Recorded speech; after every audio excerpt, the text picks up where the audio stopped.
প্রশান্তি জড়িত নিদ্রা মানুষের জীবনের একটা অত্যন্ত গুরুত্বপূর্ণ সুখ এবং প্রয়োজনীয়তাও।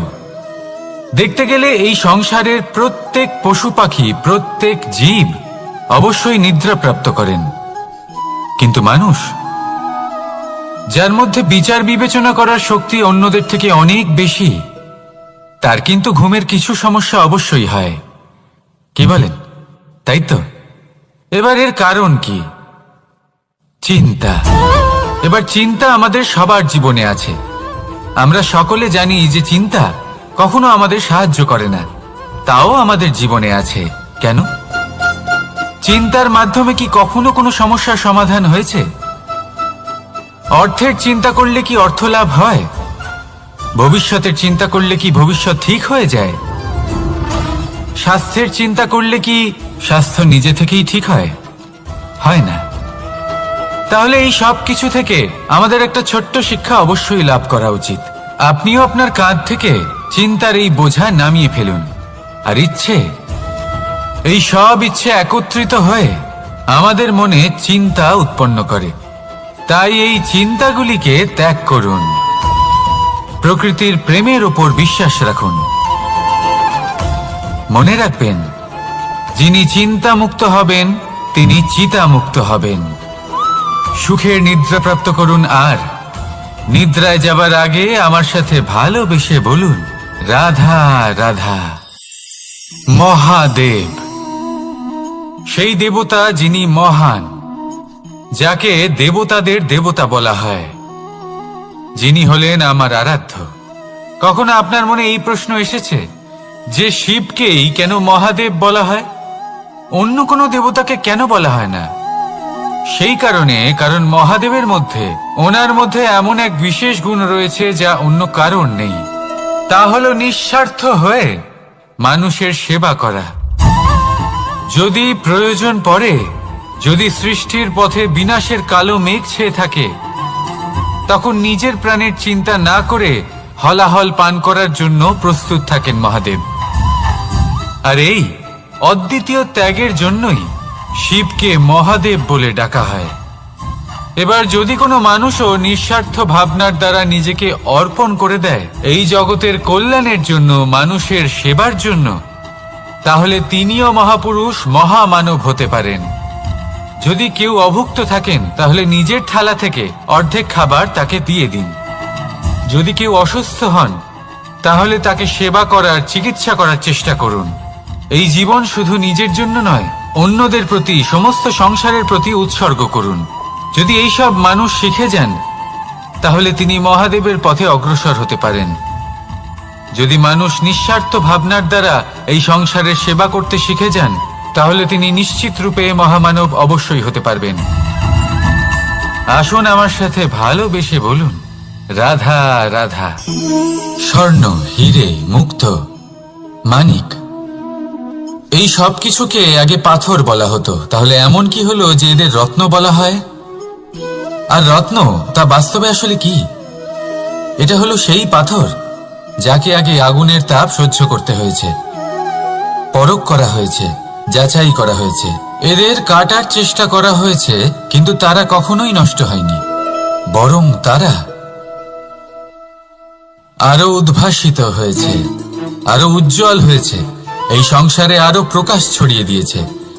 সেই জন্য এরা হলো এত অমূল্য, সেই জন্য এরা হলো বহুমূল্য, সেই জন্য এদের রত্ন বলা হয়।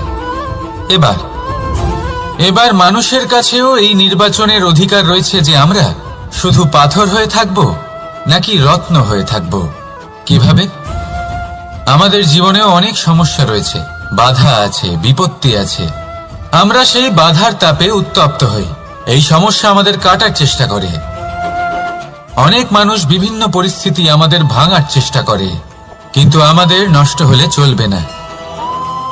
যেভাবে এই রত্ন সমস্যার সম্মুখীন হয়ে পাথর থেকে রত্ন হয়েছে, সেইভাবেই আমাদেরও আমাদের সমস্যার সম্মুখীন হয়ে রত্ন হয়ে উঠতে হবে, এই সংসারে প্রকাশের স্রোত হয়ে উঠতে হবে। তাহলে এটাই করুন আর আমার সাথে ভালোবেসে বলুন, রাধা রাধা। সংসারে সব থেকে বড় শক্তি আসলে কি? কেউ বলবেন শারীরিক শক্তি, কেউ বলবেন অস্ত্রের শক্তি, কেউ বলবেন জ্ঞানের শক্তি। ঠিক আছে, কিন্তু যদি আমি বলি সংসারের সব থেকে বড় শক্তি হলো শক্তি কোনো এক তথ্যের, আগে হ্যাঁ, তথ্য। এই তথ্য নিজেই কিন্তু খুব শক্তিশালী, অত্যন্ত শক্তিশালী অস্ত্র হলো এই তথ্য। আর সত্যি বলতে অনুচিত তথ্যের থেকে অনেক বেশি ঘাতক হলো অসম্পূর্ণ তথ্য। যেরকম আজ শাম্ব রুক্মির সাথে করেছে, ওকে অসম্পূর্ণ তথ্য দিয়েছে, তার ফলে বিনাশ হলো। যদি এইভাবেই আপনার কাছেও কোনো অসম্পূর্ণ তথ্য আসে, আর যদি আপনি তা পরখ না করে দেখেন, যাচাই না করে দেখেন, আর নিজের কর্ম করেন, তাহলে উত্থানের বদলে আপনি পতনের সম্মুখীন হবেন। বিকাশের বদলে আপনার বিনাশ হয়ে যাবে। মনে রাখবেন একটা অত্যন্ত গুরুত্বপূর্ণ কথা, সঠিক তথ্য পাওয়া সঠিক তথ্য দেওয়ার থেকে অনেক বেশি গুরুত্বপূর্ণ। আশা করি এই কথা আপনি বুঝেছেন। জীবনে যখনই কোনো তথ্য আপনি পাবেন, সেই বিষয়ে ভেবে দেখুন, পরখ করে দেখুন, যাচাই করুন, তারপর নিজের কর্ম করুন। আর আমার সাথে ভালোবেসে বলুন, রাধা রাধা। ধর্ম এবং প্রেম, এই দুই হলো একই মুদ্রার দুই পিঠ। যদি এদের মধ্যে কোনোটা নষ্ট হয়ে যায়, তাহলে দ্বিতীয়টাও থাকে না। কখনো ভেবেছেন এমন কেন হয়?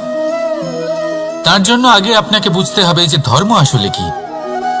ধর্ম সেটাই যা এই সংসারের প্রত্যেক মানুষকে একে অপরের সাথে সুখ এবং শান্তিতে থাকতে প্রেরণা যোগায়। এই প্রেরণার আধার হলো প্রেম।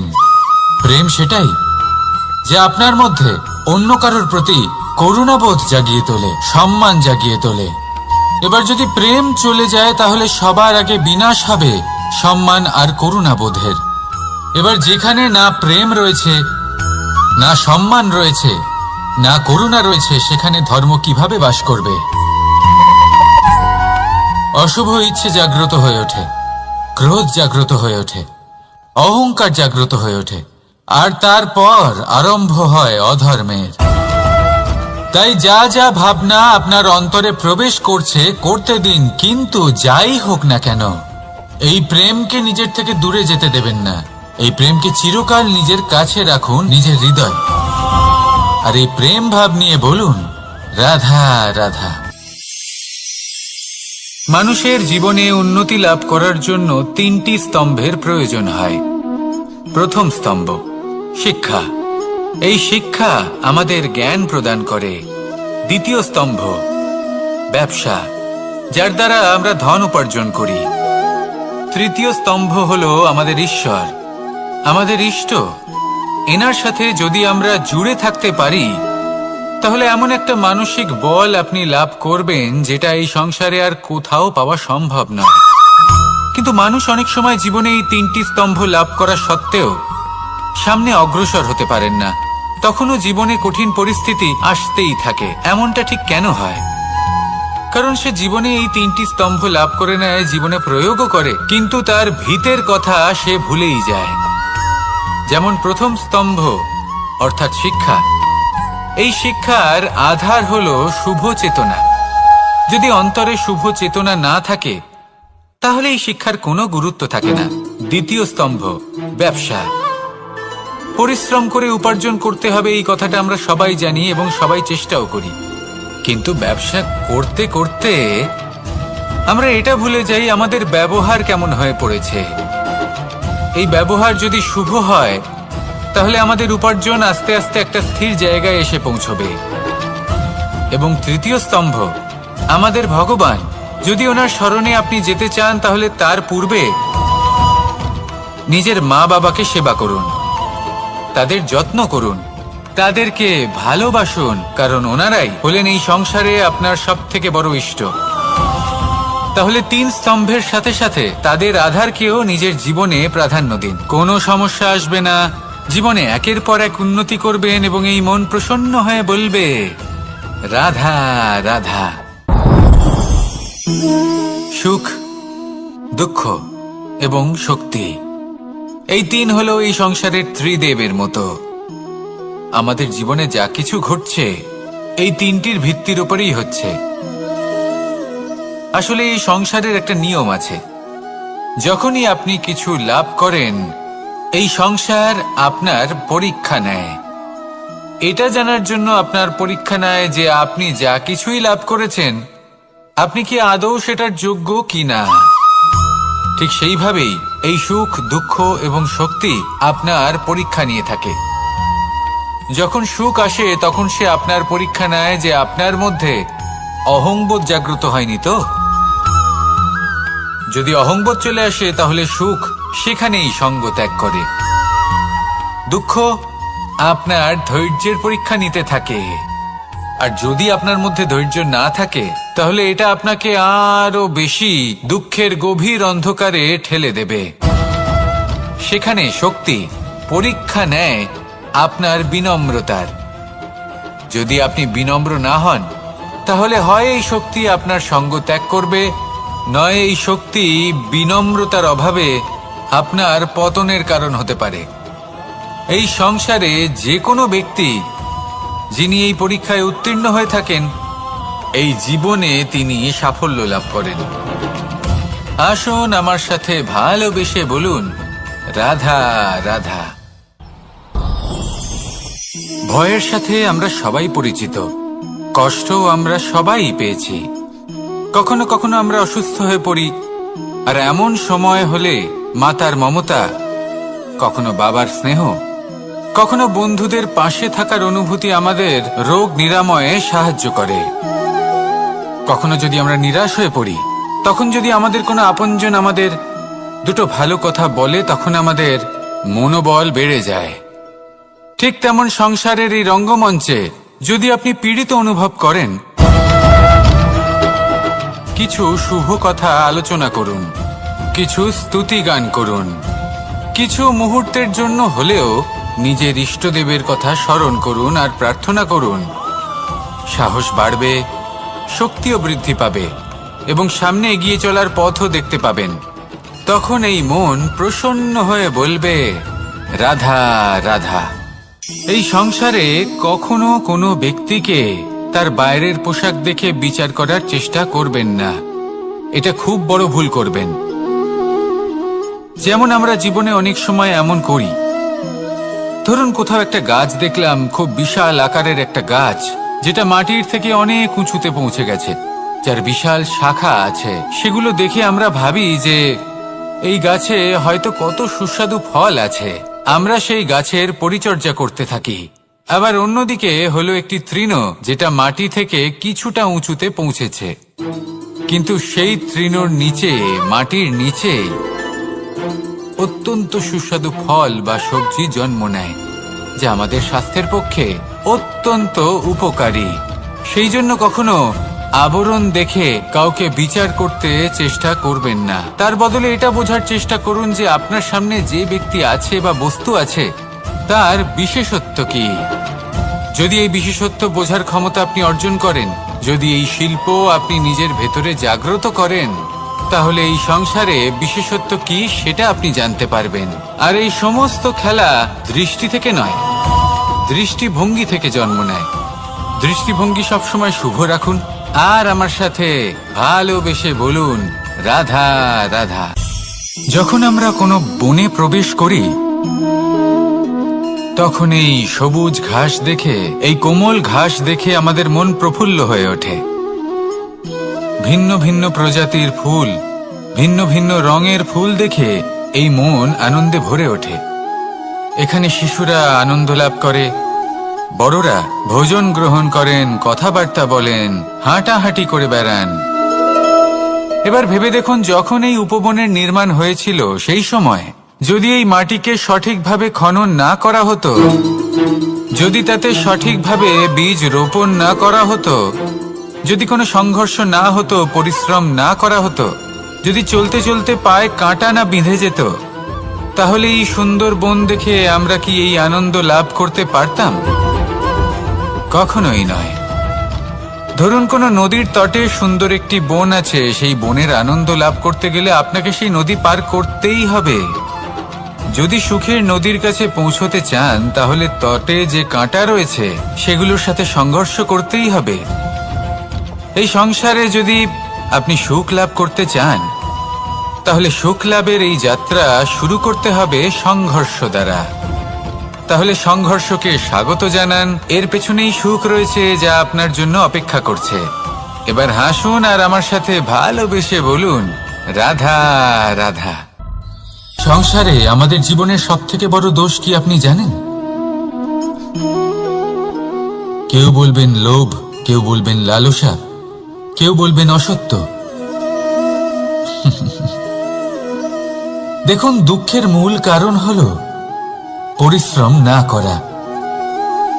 কিছু মানুষ ভাবেন যে আমি জীবনে কোনো পরিশ্রম করব না, অথচ আমি সবকিছু প্রাপ্ত করতে চাই। আর এমন এক কারণের জন্যই দূতের মতো খেলা আমাদের জীবনে প্রবেশ করার সুযোগ পায়। দূত, এই দূত আসলে কি?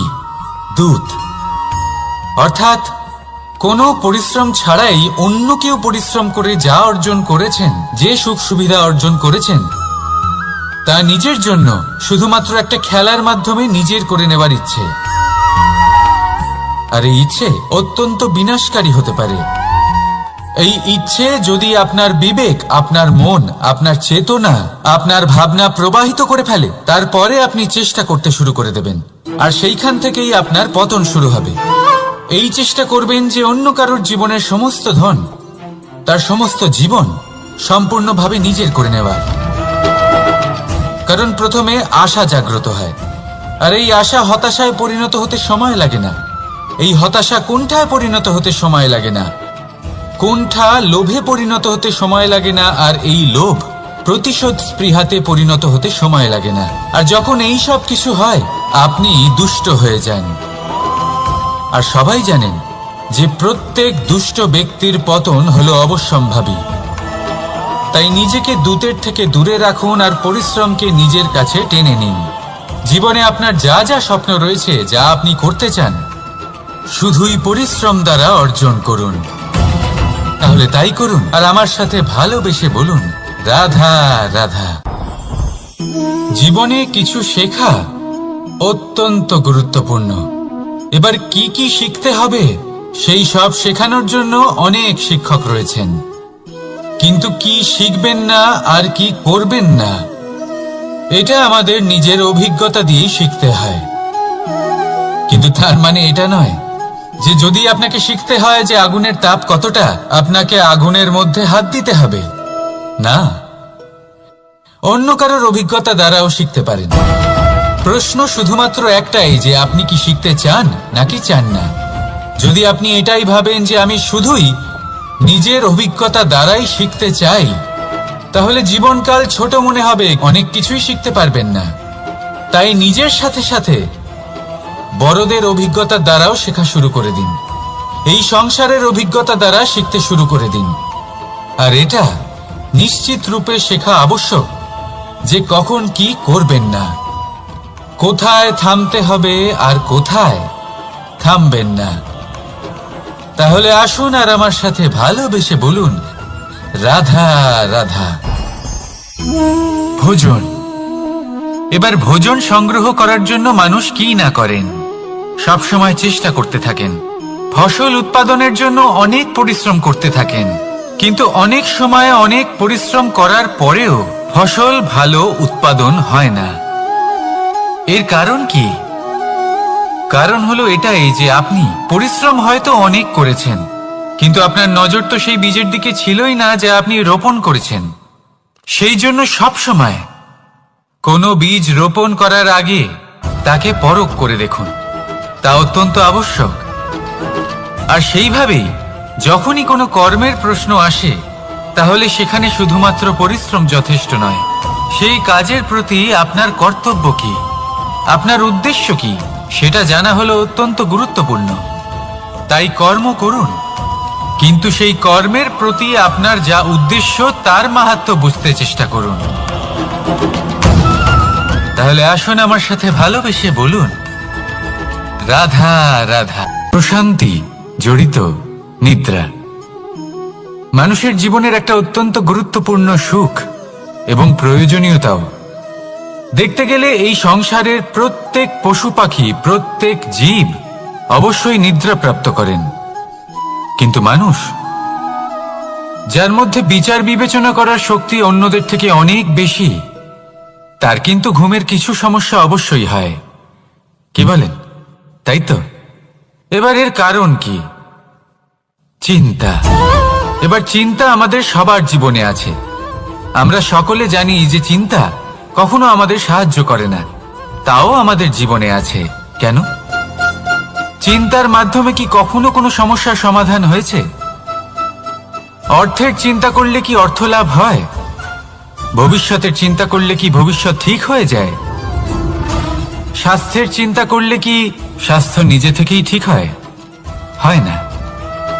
তাহলে এই সব কিছু থেকে আমাদের একটা ছোট্ট শিক্ষা অবশ্যই লাভ করা উচিত। আপনিও আপনার কাঁধ থেকে চিন্তার এই বোঝা নামিয়ে ফেলুন, আর এই সব ইচ্ছে একত্রিত হয়ে আমাদের মনে চিন্তা উৎপন্ন করে। তাই এই চিন্তাগুলিকে ত্যাগ করুন, প্রকৃতির প্রেমের উপর বিশ্বাস রাখুন। মনে রাখবেন, যিনি চিন্তামুক্ত হবেন তিনি চিতামুক্ত হবেন। সুখের নিদ্রা প্রাপ্ত করুন, আর নিদ্রায় যাবার আগে আমার সাথে ভালোবেসে বলুন, রাধা রাধা। মহাদেব, সেই দেবতা যিনি মহান, যাকে দেবতাদের দেবতা বলা হয়, যিনি হলেন আমার আরাধ্য।